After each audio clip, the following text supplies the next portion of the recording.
Quand tout va bien, cœur et cerveau fonctionnent en parfaite harmonie. Mais en vieillissant, nos capacités cardio-respiratoires diminuent et nos neurones manquent d'oxygène. Conséquence, toute une partie de nos fonctions cognitives, réflexes, compréhension, se dégrade avec l'âge.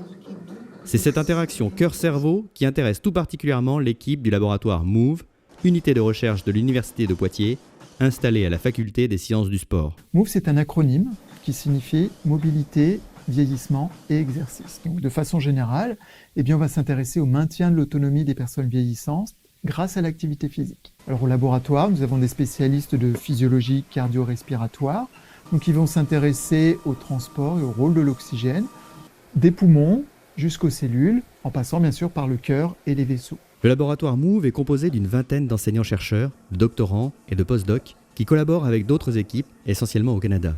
L'objectif, croiser les regards et les disciplines sur des sujets de santé publique.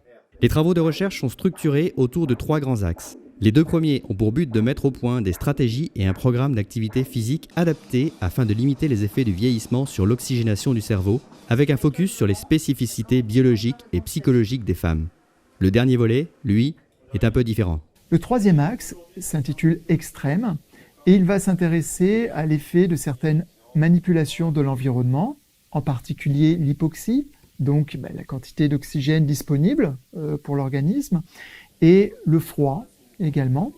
Donc on va s'intéresser à ces effets de l'environnement sur cette interaction qu'il y a entre le cœur, le cerveau, les fonctions cognitives, et de façon plus générale également sur la performance des athlètes de haut niveau. Le laboratoire MOVE possède de nombreux équipements qui permettent d'évaluer les fonctions cardiovasculaires, respiratoires, métaboliques, cognitives au repos et en activité, ainsi que la quantité et la qualité du sommeil. Nous disposons également d'une chambre de cryostimulation qui est à moins 110 degrés, ainsi que d'une chambre hypoxique qui va simuler la montée en altitude, à l'intérieur desquels nous pouvons installer tous les équipements afin d'étudier les réponses de l'organisme à ces différents environnements.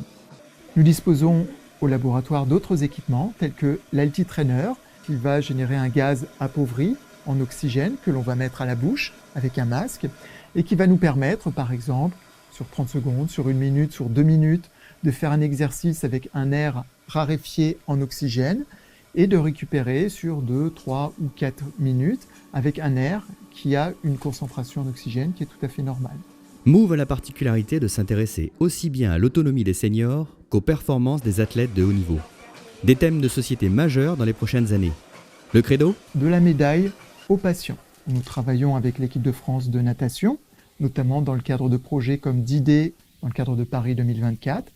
Et tout ce que l'on va permettre de développer avec ces athlètes de haut niveau, nous allons ensuite l'appliquer ou le mettre en œuvre avec les personnes vieillissantes qui souffrent ou non de maladies cardiaques ou respiratoires. On comprend ainsi pourquoi les connaissances produites par le laboratoire MOVE ont vocation à rejaillir sur l'ensemble de la société.